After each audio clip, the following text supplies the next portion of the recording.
Morning बच्चों, आज हम फुटप्रिंट्स विदाउट फीट का फर्स्ट चैप्टर करेंगे, ए ट्रायम्फ ऑफ सर्जरी। इसके राइटर जेम्स हैरियट हैं। जेम्स हैरियट राइटर होने के साथ साथ एक वेटरिनरी सर्जन भी थे, यानी कि जानवरों के डॉक्टर भी थे। इस चैप्टर में राइटर ने अपने एक पेशेंट जो कि एक डॉग था उसके बारे में बताया है, जो बहुत मोटा हो गया था क्योंकि उसकी मालकिन उसे बहुत ज़्यादा खाने के लिए देती थी। किस तरह से डॉक्टर अपने हॉस्पिटल में उसका इलाज करते हैं, ये सब कुछ हमें इस चैप्टर में देखने को मिलता है। Tricky a small dog is pampered and overfed by his rich mistress. Tricky जो कि एक छोटा डॉग था, उसे उसकी रिच मिस्ट्रेस, उसकी अमीर मालकिन उसे बहुत ज़्यादा पैम्पर्ड करती थी, उसे बहुत ज़्यादा लाड़ प्यार करती थी एंड ओवरफेड, और उसे हद से ज़्यादा खाना खिलाती थी। He falls seriously ill and his mistress consults a veterinary surgeon. वो बहुत ज़्यादा बीमार हो जाता है और उसके बाद उसकी मालकिन एक वेटरिनरी सर्जन यानी राइटर से कंसल्ट करती हैं। Does he perform an operation, क्या राइटर उसका ऑपरेशन करते हैं। डज द डॉग रिकवर, क्या डॉग रिकवर होता है, यानी कि क्या ट्रिकी ठीक हो जाता है। I was really worried about tricky this time, इस बार मैं ट्रिकी के लिए बहुत ज़्यादा परेशान था। I had pulled up my car when I saw him in the street with his mistress and I was shocked at his appearance. Writer कह रहे हैं कि जब मैंने इस बार उसे उसकी मालकिन के साथ सड़क पर देखा तो मैं शॉक्ड हो गया और मुझे अपनी कार रोकनी पड़ी। यानी कि राइटर अपनी कार से जा रहे थे और रास्ते में ट्रिकी की मालकिन उसे वॉक पर लेकर निकली थी, और जैसे ही राइटर की नज़र ट्रिकी पर पड़ती है वो उसे देखकर बहुत ज़्यादा परेशान हो जाते हैं। He had become hugely fat like a bloated sausage with a leg at each corner.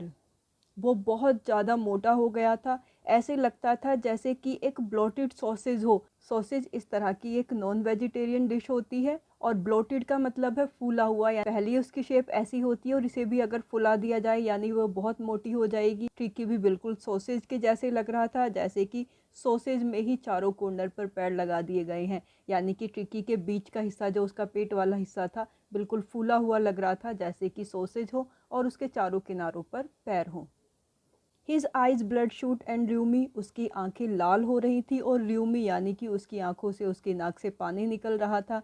Stared straight ahead and his tongue lolled from his jaws, वो लगातार आगे की तरफ ही स्टेयर कर रहा था, वो लगातार आगे की तरफ घूरे जा रहा था, और उसकी जीभ भी उसके जॉ से, उसके जबड़े से बाहर निकल रही थी। यानी वो इतना हाँफ रहा था कि उसकी जीभ उसके मुंह से बाहर लटक रही थी।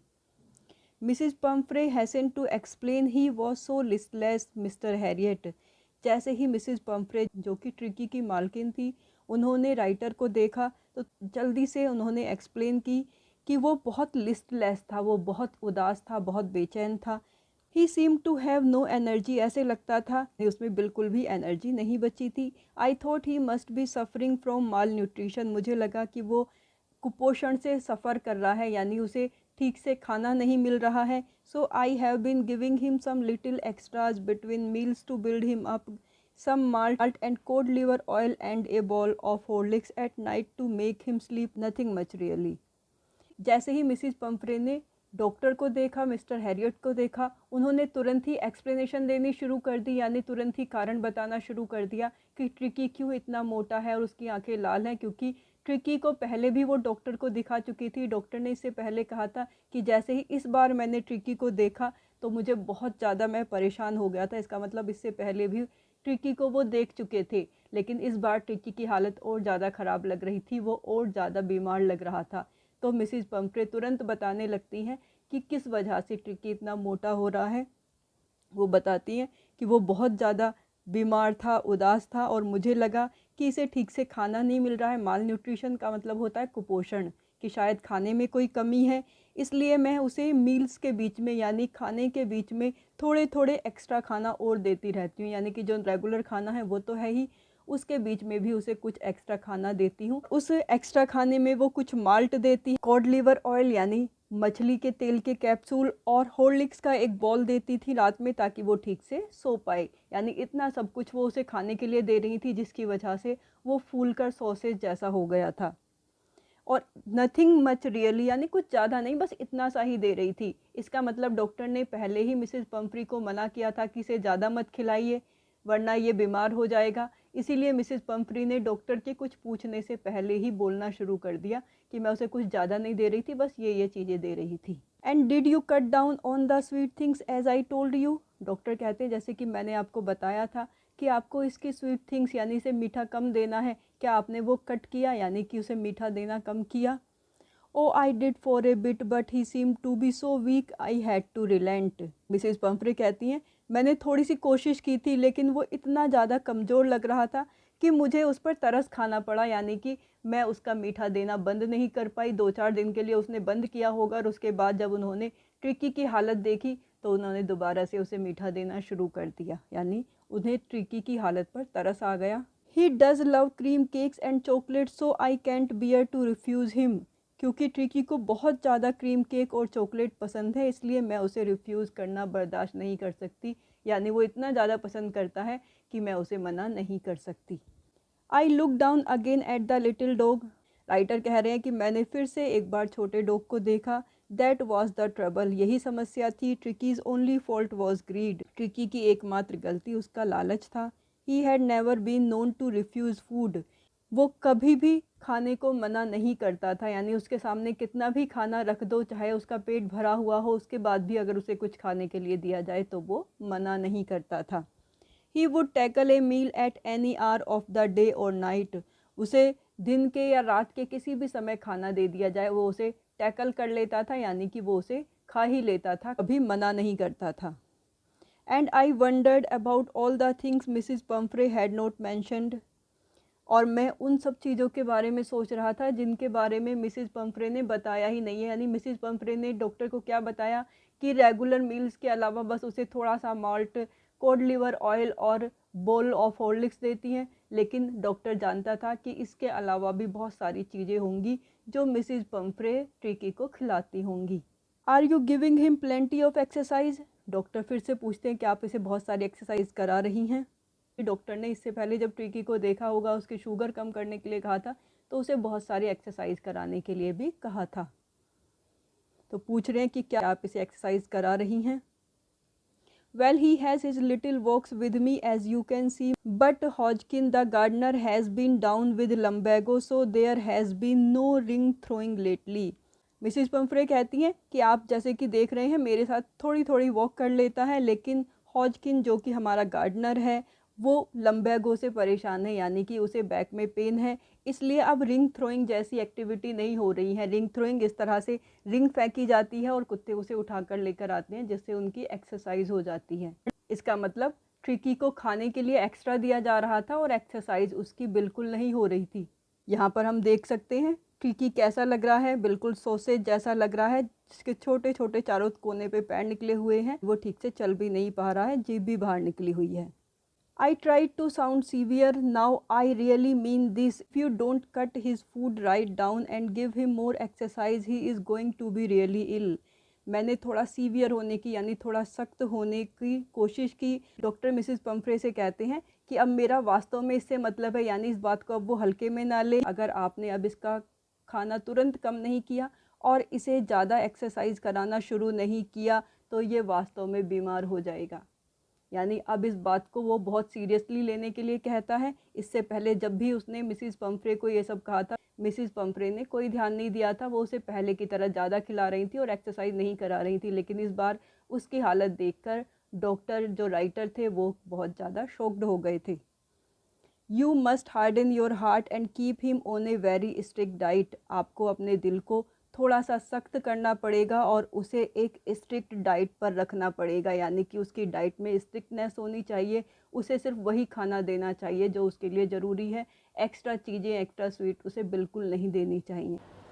मिसिज पंफ्रे रंग हर हैंड्स, पंफ्रे ने अपने हाथ मले। Oh I will Mr Herriot, Mr Herriot मैं ऐसा ही करूँगी। I am sure you are right but it is so difficult, so very difficult. मैं जानती हूँ आप बिल्कुल सही कह रहे हैं, लेकिन ये बहुत मुश्किल है, वास्तव में बहुत ज़्यादा मुश्किल है।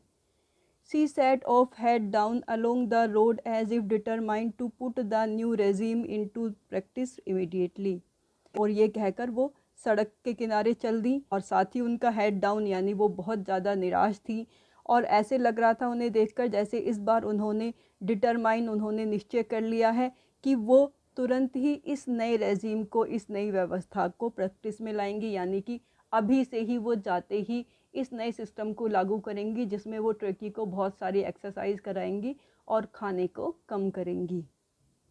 I watch there progress with growing concern, मैंने बहुत चिंता के साथ उन्हें जाते हुए देखा, यानी जब वो आगे बढ़ रहे थे तो मैं बहुत परेशान होकर उन्हें देख रहा था। Tricki was tottering along in his little tweed coat, Tricki ने ट्वीड का कोट पहना हुआ था। ट्वीड एक तरह का गर्म कपड़ा होता है। टोटरिंग का मतलब होता है लड़खड़ाते हुए चलना, यानी बहुत परेशानी से चलना। ट्रिकी बहुत ज़्यादा मुश्किल से चल पा रहा था, यानी कि उसे चलने में बहुत ज़्यादा परेशानी हो रही थी। He had a whole wardrobe of these coats for the cold weather and a raincoat for the wet days। Writer बता रहे हैं कि ट्रिकी के पास पूरा वार्डरोब था इन कोट्स का, सर्दियों के लिए अलग कोट थे और वेट डेज के लिए यानी कि बारिश के लिए उसके पास रेन कोट भी थे। He struggled on drooping in his harness, का ड्रूप यानी कि गिरना, हार्नेस जो उसके गले में पट्टा बंधा हुआ था, तो अपने गले के पट्टे से ऐसे लग रहा था कि वो गिर रहा है, यानी उससे संभला नहीं जा रहा था। चलने में ऐसे लग रहा था जैसे उसे बहुत ही मेहनत करनी पड़ रही है, बहुत संघर्ष के साथ वो चल रहा था। I thought it would not be long before I heard from Mrs Pomfrey, मुझे लग रहा था कि ज़्यादा टाइम नहीं लगेगा, मुझे मिसिज पम्फ्रे जल्दी ही कॉल करेंगी कि ट्रिकी की तबीयत ख़राब है। The expected call came with in a few days, expected call यानी उस कॉल की वो उम्मीद कर रहा था, तभी उसने ये उम्मीद कर ली थी जब उसने ट्रिकी को जाते हुए देखा था। वो लड़खड़ा रहा था, ठीक से चल नहीं पा रहा था, बहुत मोटा हो गया था, तभी उसने उम्मीद की थी कि जल्दी ही कॉल आएगा और वो कॉल कुछ ही दिनों के अंदर आ गया। Mrs Pomfrey was distraught, Mrs Pomfrey बहुत परेशान थी। Tricky would eat nothing, tricky ने कुछ नहीं खाया था। Refused even his favourite dishes, यहाँ तक कि उसकी जो पसंदीदा डिश थी उन्हें भी मना कर दिया था। And besides he had bouts of vomiting, इसके अलावा उसे उल्टियाँ भी लगी थी।